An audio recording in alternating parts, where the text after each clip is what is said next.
শিক্ষার্থীরা কথা বলার সময় কিন্তু আমরা নানাবিধ শব্দ বা শব্দাংশ ব্যবহার করে থাকি এবং এই যে শব্দ বা শব্দাংশগুলো রয়েছে এগুলো অর্থবোধকভাবে যখন একটির পর একটি বসাই আমরা সেটি হয়ে যাচ্ছে আমার বাক্য। ঠিক এমন একটি জায়গা থেকে শিক্ষার্থীরা বাক্যের মধ্যে যে সকল শব্দগুলো রয়েছে সে সকল শব্দের বৈচিত্র্যময় যে অর্থগুলো বিদ্যমান সে অর্থগুলোই হচ্ছে মূলত আমরা বাগর্থ। এবং আজকের ক্লাসে আমরা নবম দশম শ্রেণীর বাংলা দ্বিতীয় পত্রের অত্যন্ত গুরুত্বপূর্ণ একটি অধ্যায় সেই বাগর্থের শ্রেণী নিয়ে আলোচনা করব এবং বরাবরের মতোই 10 মিনিটস প্রো তরফ থেকে আমি মাহবুবুল নাজ ফার্সি আছি তোমাদের সাথে। তাহলে চলো শিক্ষার্থীরা আজকের ক্লাসটি আমরা শুরু করে দিই। শিক্ষার্থীরা আমরা প্রথমেই দেখব যে আমাদের ভাষা ব্যবহারের প্রধান উদ্দেশ্য কি। এটির উদ্দেশ্য হচ্ছে মূলত মনের ভাব প্রকাশ করা। এরপরে আমরা দেখি মনের ভাব প্রকাশ করতে মানুষ আসলে নানা রকম শব্দ ব্যবহার করে, নানা রকম শব্দগুচ্ছ ব্যবহার করে এবং প্রত্যেকটি শব্দ বা শব্দগুচ্ছ একের পর এক যথাক্রমে বসিয়ে অর্থবোধক একটি সংযোগ ঘটিয়ে দিন শেষে আমরা একটি বাক্য তৈরি করি এবং ওই বাক্যটি যখন আমরা প্রকাশ করে ফেলি তখনই কিন্তু দিন শেষে শিক্ষার্থী বন্ধুরা আমাদের মনের ভাবটি সুষ্ঠুভাবে প্রকাশিত হয়ে থাকে।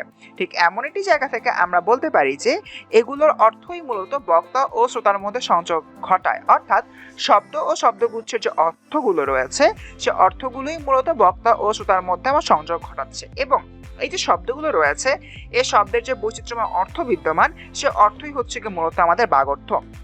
এরপর দেখি আমাদের অর্থের শ্রেণী বিভাগ। শব্দের অর্থকে আমরা অন্তত পক্ষে দুটি রকমে ভাগ করতে পারি। কোথাও কোথাও দেখা যাচ্ছে যে একটি শব্দের যে সকল গাঠনিক অর্থ রয়েছে সেটি সেখানে প্রকাশিত হচ্ছে, আবার অনেক সময় দেখা যায় যে গাঠনিক অর্থ ছাপিয়ে নতুন একটি তোমার অর্থ এখানে তৈরি হচ্ছে। শিক্ষার্থীরা আমরা যখন কোনো শব্দ গঠন করছি সেই শব্দের গঠন দেখে আমাদের মনে হতে পারে এর একটি অর্থ বিদ্যমান রয়েছে, আবার ঠিক তেমনি অনেক সময় দেখা যায় যে গঠন দেখে আমাদের যে অর্থটি মনে হচ্ছে আদতে সেই শব্দের অর্থ অন্য একটি বিষয় বা অন্য কোনো কিছু অর্থ এখানে প্রকাশ করছে। এই জায়গা থেকে আমরা অর্থকে দুটি ভাগে ভাগ করতে পারি। এবার শিক্ষার্থীরা মূলত আমাদের যে বিষয়টি জানতে হবে সেটি হচ্ছে এই দুই ধরনের অর্থের নাম হচ্ছে মূলত বাচ্যার্থ ও লক্ষ্যার্থ। এই জায়গা থেকে আমরা বুঝতে পারলাম আমাদের গঠনগত বিষয়ের উপরে নির্ভর করে আমি এই দুই ধরনের অর্থকে ভাগ করতে পারি। একটি হচ্ছে বাচ্যার্থ এবং অপরটি হচ্ছে লক্ষ্যার্থ। এবার আমরা পড়ব বাচ্যার্থ ও লক্ষ্যার্থ নিয়ে। আসো, বাচ্যার্থ কি? একটি শব্দ শোনার সঙ্গে আমাদের মনে যে ছবি বা বোধ জেগে ওঠে এটি হচ্ছে কি শব্দের বাচ্যার্থ। দেখো শিক্ষার্থীরা, ক্লাসের একদম শুরুর অংশে আমি যে কথাটি বললাম সেটি কিন্তু এখানে আমি আবারও বলছি। কি বলছি? আমি যখন একটি শব্দ উচ্চারণ করি সেই শব্দের গঠন দেখে বা বানান দেখে আমার মনে হতে পারে এই শব্দটির অর্থ হয়তো এরকম। তার মানে শব্দটি শোনার সঙ্গে আমাদের মনে একটি ছবি জেগে উঠেছে বা বোধ জেগে উঠেছে। যদি আমি উদাহরণস্বরূপ বলে থাকি কলম, কলমটি শুনলেই কিন্তু আর মনে হয় আচ্ছা লেখার কোনো একটি আমি উপাদানের কথা বলছি। বা মাথা, মাথা শব্দটি শোনার সঙ্গে কিন্তু শরীরে সবার উপরে যে অঙ্গটি রয়েছে বা ঊর্ধ্বাঙ্গ যেটি রয়েছে সেই ছবিটি কিন্তু মনে মনে ভেসে উঠছে। তার মানে মাথা হচ্ছে গিয়ে এখানে আমার শব্দের বাচ্যার্থ। এক কথায় শিক্ষার্থী বন্ধুরা, যদি আমরা আরেকটু গভীর থেকে চিন্তা করি এবং সহজ করে বলতে চাই, বাচ্যার্থ হলো শব্দের মুখ্য অর্থ, অর্থাৎ শব্দের মূল অর্থ যেটি শোনার পরে আমাদের মনে যে ছবি বা বোধ জেগে ওঠে এবং যেটির উপরে নির্ভর করে আমি যে অর্থটি করছি এটি হচ্ছে কি মূলত বাচ্যার্থ তথা মুখ্য অর্থ। এই অর্থকে তাই আমরা বলতে পারি আক্ষরিক অর্থ, অর্থাৎ অক্ষর দেখে বা বানানগুলো দেখে বা শব্দটি শোনার সঙ্গে সঙ্গে আমি যে বিষয়টি সবার সামনে নিয়ে আসি সেটি হচ্ছে মূলত বাচ্যার্থ বা আক্ষরিক অর্থ। আশা করি তোমরা এই বিষয়টি বুঝতে পেরেছো। শিক্ষার্থী বন্ধুরা, এবার আমরা বলবো লক্ষ্যার্থ।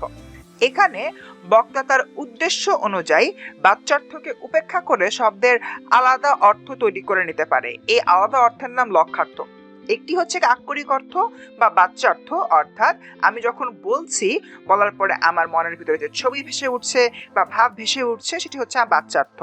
আর লক্ষ্যার্থ হচ্ছে বক্তা তার উদ্দেশ্য অনুযায়ী বাচ্যার্থকে উপেক্ষা করে আলাদা শব্দের অর্থ যে তৈরি করে নিতে পারে সেটি হচ্ছে কি আমার লক্ষ্যার্থ, অর্থাৎ বক্তা তার লক্ষ্য অনুযায়ী একটি শব্দকে আলাদা অর্থে রূপ দিতে পারছে। দেখো শিক্ষার্থীরা, এর আগের স্লাইডে আমরা পড়লাম মাথা, মাথা মানে হচ্ছে শরীরের ঊর্ধ্বাঙ্গ।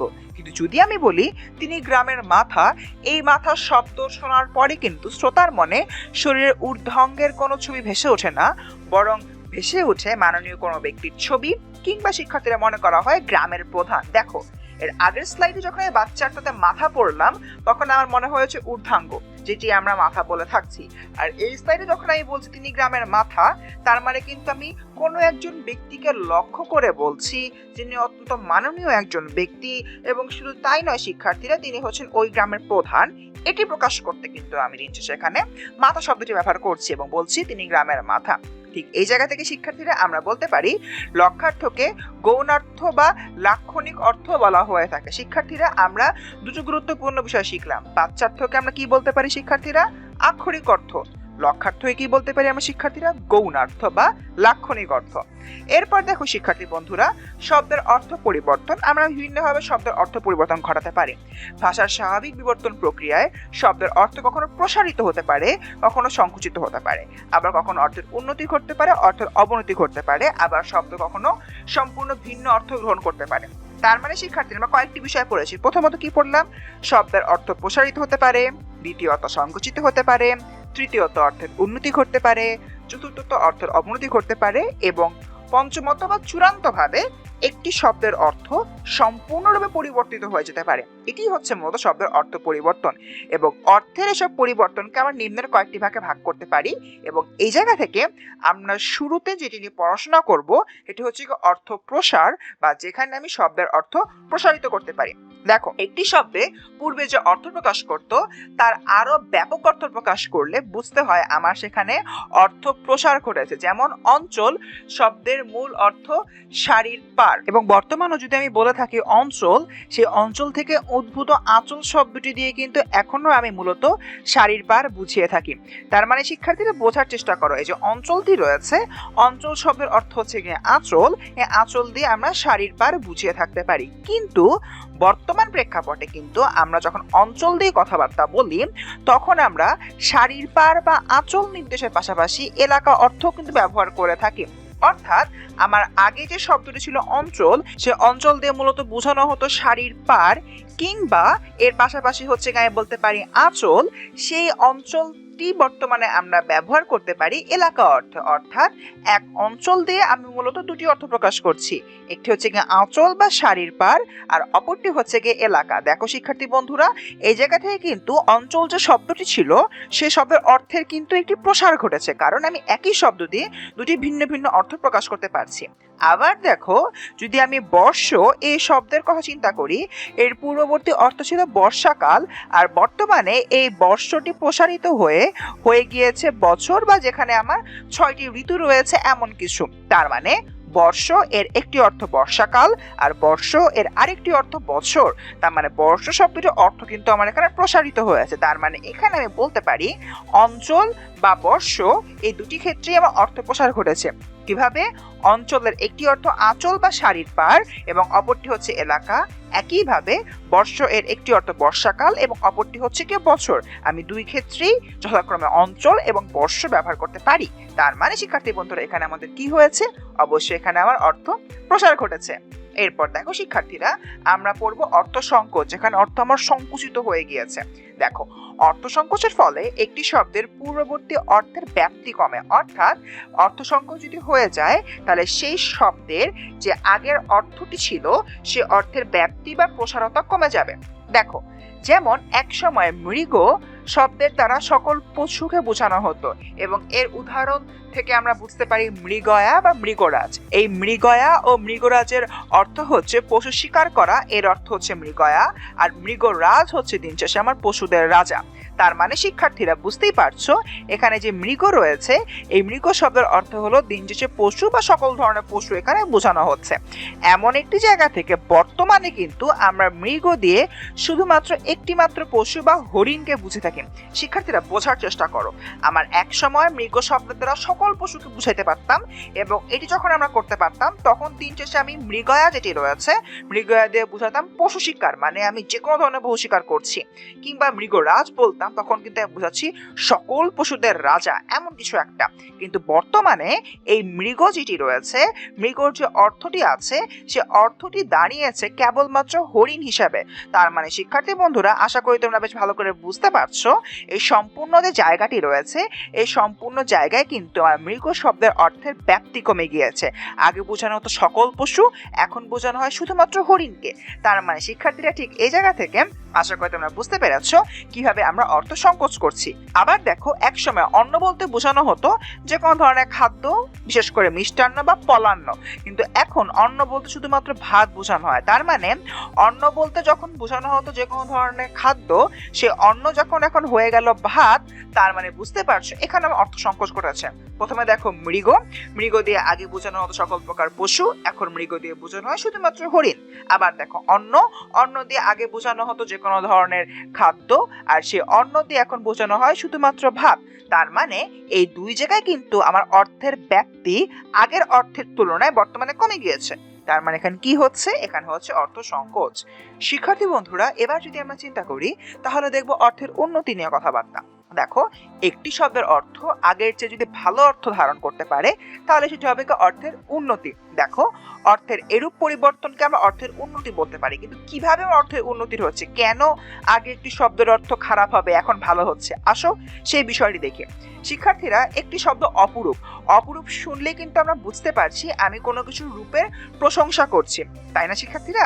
ঠিক এমন একটি জায়গা থেকে যদি আমি অপরূপকে ভাঙি তাহলে হচ্ছে অ যোগ রূপ। তার মানে অ দিয়ে কিন্তু দিন শেষে আমরা নয়ার্থক বা নেতিবাচক কিছু বুঝাই। তার মানে যদি আমি লিখি অযোগ রূপ তাহলে কিন্তু আমি বুঝাবো শ্রীহীনতাকে।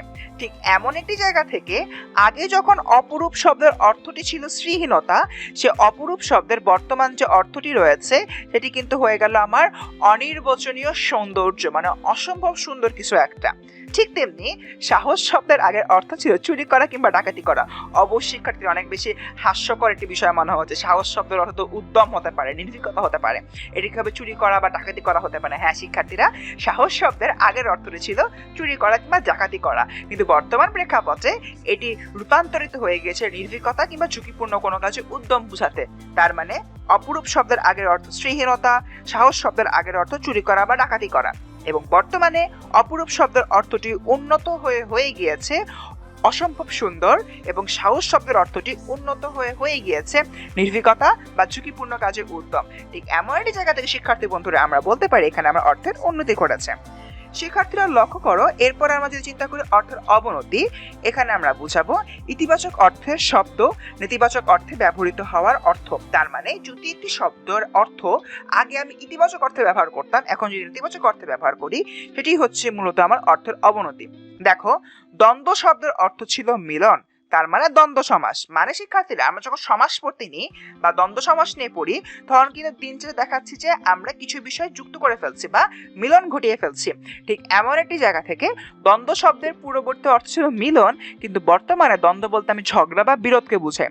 আবার দেখো, জ্যাঠামি শব্দটি জ্যাঠা সংশ্লিষ্ট হয়ে সম্মানিত বোঝাতে পারতো, বা জ্যাঠামি দিয়ে আমি কিন্তু কোনো প্রকার সম্মানিত ব্যক্তিকে বোঝাতে পারতাম বা সম্মানিত কিছু একটা বোঝাতে পারতাম, কিন্তু বর্তমানে জ্যাঠামি এই যে শব্দটি রয়েছে এই শব্দটি দিয়ে দিন শেষে পাকামি বা হেয় অর্থে বুঝিয়ে থাকি। অনেক সময় আমরা বলি না, ছেলেটি অনেক বেশি জ্যাঠামি করছে, তার মানে কিন্তু আমি এটি বুঝাচ্ছি জ্যাঠামি দিয়ে যে ছেলেটি অনেক বেশি পাকামি করছে বা বয়সের তুলনায় অনেক বড় একটি ভাব এখানে প্রকাশ করছে। যেখানে আমি জ্যাঠামি শব্দটি জ্যাঠা সংশ্লিষ্ট হয়ে সম্মানিত বোঝাতে পারতাম, সেখানে আমি সম্মানিত না বুঝিয়ে দিন শেষে কিন্তু আমি এখানে কি বুঝাচ্ছি শিক্ষার্থীরা? আমি এখানে বুঝাচ্ছি যে আমার এখানে জ্যাঠার ভাব রয়েছে বা পাকামি অর্থের বিষয়টা আমি ব্যবহার করেছি। একইভাবে শিক্ষার্থী বন্ধুরা, আরেকটি শব্দ হচ্ছে রাজাকার। রাজাকার শব্দটিও কিন্তু এখানে আমরা নেতিবাচকভাবে ব্যবহার করি। তার কারণ হচ্ছে বাংলাদেশের মুক্তিযুদ্ধের সময় রাজাকার যারা ছিল তারা কিন্তু দেশদ্রোহিতা করেছে। ঠিক এমন একটি জায়গা থেকে শিক্ষার্থীরা দেখো, আমি দ্বন্দ্ব, যেটি আগে অর্থ ছিল মিলন, এখন হয়ে গেছে বিরোধ। জ্যাঠামি, যেটি আমি জ্যাঠা সংশ্লিষ্ট হয়ে সম্মানিত বোঝাতে পারতাম, যা বর্তমানে হেয় অর্থে বা জ্যাঠার ভাব বোঝাতে ব্যবহার করে থাকি। ঠিক এই জায়গা থেকে শিক্ষার্থীরা লক্ষ্য করো, দ্বন্দ্ব জ্যাঠামি এর যে পূর্ববর্তী অর্থটি ছিল সেই পূর্ববর্তী অর্থটির অবনতি হয়ে বর্তমানে একটি নেতিবাচক অর্থ প্রকাশ করছে। তার মানে এসব জায়গায় আমার অর্থের অবনতি হয়েছে। আশা করি শিক্ষার্থীরা তোমরা এই বিষয়টি বেশ ভালো করে বুঝতে পেরেছো। শিক্ষার্থীরা, এরপর আমরা আলোচনা করবো যে বিষয়টি নিয়ে, সেটি হচ্ছে মূলত অর্থের বদল। অনেক সময় দেখা যায় যে অর্থের সংকোচন ও প্রসারণের ফলে কখনো কখনো শব্দটি অর্থ এত দূরবর্তী হয়ে যায় যে তখন তা শব্দের মূল অর্থ থেকে অনেক বেশি দূরে চলে যায় এবং উদ্ঘাটন করা কঠিন হয়ে পড়ে। এটি হচ্ছে মূলত অর্থের বদল। দেখো, পাষণ্ড, পাষণ্ড শব্দের অর্থ ছিল এক সময় ধর্ম সম্প্রদায়। এটি হয়তো আমরা অনেকেই জানি না, কিন্তু একটু অবাক করা হলেও পাষণ্ড শব্দের অর্থ ছিল আগে ধর্ম সম্প্রদায়। বর্তমানে এটি তোমার পরিবর্তিত হয়ে দাঁড়িয়ে গিয়েছে ধর্মদ্রোহী কিংবা উৎপীড়ক কিংবা নিষ্ঠুর। অর্থাৎ পাষণ্ড যদি আমি বলি, আমি যদি কাউকে বলে থাকি যে তুমি পাষণ্ড এর মতো কাজ করেছো, তার মানে কিন্তু এটি বলার মাধ্যমে আমি নিষ্ঠুরতা বোঝাচ্ছি। দেখো, পাষণ্ড শব্দের অর্থ আগে ছিল ধর্ম সম্প্রদায়, এখন পাষণ্ড দিয়ে আমি নিষ্ঠুরতা বোঝাচ্ছি। অর্থের সম্পূর্ণ বদল হয়ে গিয়েছে, মানে অর্থের কোনো প্রকার সম্পর্ক নেই পূর্ববর্তী অর্থের সাথে। আবার দেখো, গবাক্ষ এই শব্দটিতে ব্যুৎপত্তিগত অর্থ হচ্ছে গরুর চোখ, মানে গবাক্ষ দিয়ে আমি গরুর চোখ বোঝাচ্ছি, কিন্তু বর্তমানে গবাক্ষ শব্দের অর্থ কি হচ্ছে শিক্ষার্থীরা? জানালা। তার মানে বুঝতেই পারছো এখানে কিন্তু আমার অর্থের বদল ঘটছে। তার মানে পাষণ্ড এর পূর্ববর্তী অর্থ ছিল ধর্ম সম্প্রদায়, গবাক্ষ এর পূর্ববর্তী অর্থ ছিল গরুর চোখ, যেটি বর্তমানে পাষণ্ড হয়ে গিয়েছে নিষ্ঠুর, গবাক্ষ হয়ে গিয়েছে জানালা। দেখো, দুই ক্ষেত্রেই ধর্ম সম্প্রদায় আর গরুর চোখের সাথে কিন্তু যথাক্রমে নিষ্ঠুর এবং জানালা এর কোনো প্রকার সরাসরি সম্পর্ক নেই। শব্দের অর্থটি অনেক বেশি দূরবর্তী হয়ে গিয়েছে। তার মানে আমরা বলতে পারি এখানে আমার অর্থের বদল ঘটেছে। আশা করি তোমরা বিষয়টি বুঝতে পেরেছো। শিক্ষার্থীরা, বাক্যের অর্থ পরিবর্তনের ক্ষেত্রে আমাদের আরো বেশ কিছু বিষয় জানতে হবে, যেমন শব্দের অর্থগত পরিবর্তন কেবল রূপমূলের অর্থের মধ্যে সীমিত থাকে না।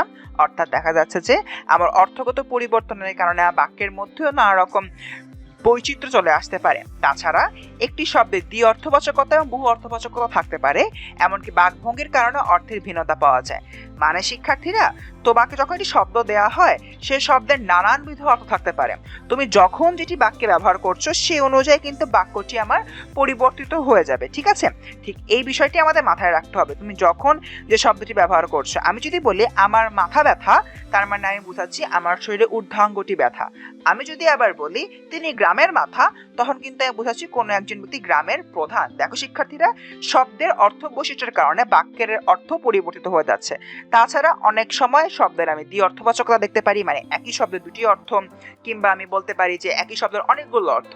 আমি যদি বলি তিনি রংপুর অঞ্চলের মানুষ, তখন কিন্তু শিক্ষার্থীরা আমি বুঝাচ্ছি তার এলাকার কথা। আবার যদি বলি এই শাড়ির অঞ্চলটি অনেক সুন্দর, তখন কিন্তু আমি শাড়ির আঁচল বুঝাচ্ছি। দেখো, শব্দের দ্বি অর্থবাচকতার জন্য আমার কিন্তু বাক্যের অর্থের পরিবর্তন হয়ে গেল। তাছাড়া বাকভঙ্গির কারণে অর্থের অনেক ভিন্নতা দেখা যায়। সেই বিষয়গুলো এখানে আমি এখন আরো ভালো করে দেখবো। দেখো, ইতিমধ্যে উদাহরণ করে বলে ফেলেছি, সে মাথায় আঘাত পেয়েছে, মাথা দিয়ে আমি ঊর্ধ্বাঙ্গ বুঝাচ্ছি। আবার যখন বলে তিনি আমাদের গ্রামের মাথা, এটা দিয়ে কিন্তু গ্রামের প্রধানকে বুঝাচ্ছি। আবার যদি বলি সে রাস্তার মাথায় অপেক্ষা করছে, এই মাথা দিয়ে কিন্তু আমি কোনো একটি জায়গা বুঝাচ্ছি, যে জায়গায় এই ব্যক্তি অবস্থান করছে। আবার যদি বলি আদর দিয়ে ছেলেটাকে মাথায় তুলেছো, এটি দিয়ে বুঝাচ্ছি ছেলেটিকে অতিরিক্ত প্রশ্রয় দেওয়া হয়ে গিয়েছে এমন কিছু একটা। ঠিক এমন একটি জায়গা থেকে আমরা বাক্যের মধ্যে অর্থের পরিবর্তন ঘটিয়ে থাকি। শিক্ষার্থীরা, একটু আগে আমি একটি বললাম যে বাকভঙ্গির মাধ্যমে অর্থের পরিবর্তন ঘটে থাকে। কিভাবে? দেখো, সে আমাদের রক্ষাকর্তা। আমি কি বলছি? কোনো একজন ব্যক্তিকে রক্ষাকর্তা বলছি, বা আমাদের সৃষ্টিকর্তাকে বলছি তিনি আমাদের রক্ষাকর্তা। আবার যদি বলি হ্যাঁ, সে আমাদের রক্ষাকর্তা বটে, এখানে কিন্তু এই হ্যাঁ এর মাধ্যমে কিংবা পুরো বাক্যটি আমি যেভাবে উপস্থাপন করেছি সেটির কারণে কিন্তু দিন শেষে এখানে হেয় করে কিছু একটি বুঝিয়েছি। হয়তো এমন কিছু বুঝাচ্ছি যে ব্যক্তিকে রক্ষাকর্তা বলা হচ্ছে তিনি আসলে রক্ষাকর্তা হওয়ার যোগ্য এমন কেউ নন। প্রথমটাতে আমি সরাসরি একজনকে রক্ষাকর্তা বলে দিয়েছি, এখানে শিক্ষার্থীরা সরাসরি ভাবে আমি আমার বক্তব্যটি উপস্থাপন করে ফেলেছি। এবং দ্বিতীয়টাতে বলেছি হ্যাঁ, সে আমার রক্ষাকর্তা বটে, এখানে যে ব্যক্তি আমার রক্ষাকর্তা তিনি যে আদৌ রক্ষাকর্তা হওয়ার যোগ্য নন সেই বিষয়টি এখানে আমি হেয় করে বা একটু বিকৃত করে উপস্থাপন করেছি। এই বিষয়টি এখানে বলা হয়েছে। এবার দেখো, এর আগের স্লাইড এবং বর্তমান স্লাইডে যে দাগাঙ্কিত শব্দগুলো রয়েছে, এই মাথা শব্দটি নিয়ে আমি আগের স্লাইডে পড়েছি। সেখানে কিন্তু বাক্যের প্রেক্ষাপটে নানান রকম অর্থ আমাদের তৈরি করতে হয়েছে। আবার উদাহরণ 2 দেখো, বাকভঙ্গির কারণে এক বাক্য ভিন্ন ভিন্ন অর্থ আমার উৎপাদন করেছে। ঠিক এই জায়গা থেকে আমরা বলতে পারি শব্দের অর্থ বৈচিত্র্যের ব্যাপারটি কোনো প্রকার সূত্র বা নিয়ম দিয়ে তুমি কিংবা আমি কখনোই ব্যাখ্যা করতে পারবো না। আশা করি তোমরা বিষয়টি বুঝতে পেরেছো যে একটি শব্দের অর্থ নানান সময় নানানভাবে পরিবর্তিত হতে পারে। সেটি আমার বাকভঙ্গির উপর নির্ভর করতে পারে, সেটি আমার বহু অর্থবাচকতা দ্বি অর্থবাচকতার উপর নির্ভর করতে পারে, কিংবা সেটি আমার বাক্যের চাহিদার উপরে বা বক্তার মনোভাব প্রকাশের চাহিদার উপরেও কিন্তু নির্ভর করতে পারে। ঠিক এই জায়গা থেকে শব্দের অর্থ বৈচিত্র্যের ব্যাপারটি কোনো সূত্র বা নিয়ম দিয়ে তুমি কখনো ব্যাখ্যা করতে পারবে না। এমন একটি জায়গা থেকে শিক্ষার্থীরা আজকের ক্লাসে প্রায় শেষ পরে চলে আসছে। এখন আমরা করব অনুশীলন। আসো, সঠিক উত্তরে টিক চিহ্ন দাও। একটি শব্দ শোনার সাথে সাথে আমাদের মনের মধ্যে যে ছবি বা বোধ জেগে ওঠে তাই কি বলে? আজকের ক্লাসে কিন্তু এই বিষয়টি পড়েছি। শব্দার্থ, লক্ষার্থ, বাচ্যার্থ নাকি বাগর্থ? অবশ্যই শিক্ষার্থীরা উত্তরটি হবে গিয়ে গ, বাচ্যার্থ। অর্থাৎ বাচ্যার্থ নিয়ে যখন আমি কাজ করছি তখন শব্দটি শোনার সঙ্গে সঙ্গে আমার মনের ভিতরে যে ছবি বা বোধটি জেগে উঠবে সেটি হবে গিয়ে মূলত বাচ্যার্থ। এরপর দেখো, বাচ্যার্থ শব্দের কোন অর্থ প্রকাশ করে? মুখ্য, গৌণ, আর প্রত্যক্ষ না পরোক্ষ? শিক্ষার্থীরা আজকের ক্লাসের মধ্যে আছে। তোমরা সবাই এই প্রশ্নের উত্তরটি কমেন্ট সেকশনে গিয়ে দিয়ে আসবে এবং আশা করি সবাই সঠিক উত্তর দিতে পারবে। যদি এই মুহূর্তে মনে হয় এই প্রশ্নের উত্তরটি পারছো না, তাহলে শুরু থেকে শেষ পর্যন্ত আবার ভিডিওটি একবার দেখো, তাহলে এই প্রশ্নের উত্তরটি পেয়ে যাবে। এবং পরবর্তীতে তোমাদের কমেন্ট সেকশনে উত্তর দেওয়া শেষ হয়ে গেলে আমি নিজে ব্যক্তিগতভাবে এসে কমেন্ট সেকশনে সঠিক উত্তরটি জানিয়ে দেবো। এবং শুধু তাই নয়, যারা যারা সঠিক উত্তর দিবে তাদেরকে আমি ব্যক্তিগতভাবে তাদের কমেন্টে গিয়ে ধন্যবাদ জানিয়ে আসবো। আশা করছি তোমাদের সকলেরই এই প্রশ্নের উত্তরটি সঠিক হবে। এর মধ্যে দিয়ে শিক্ষার্থীরা আজকের ক্লাসটি এখানে শেষ করছি। ধন্যবাদ সকলকে আজকের ক্লাসটি করার জন্য। দেখা হচ্ছে পরবর্তী কোনো ক্লাসে। সেই পর্যন্ত সবাই ভালো থেকো। আসসালামু আলাইকুম। এবং অবশ্যই 10 মিনিট স্কুল অ্যাপ ডাউনলোড করে 10 মিনিট স্কুলের পাশে থেকো।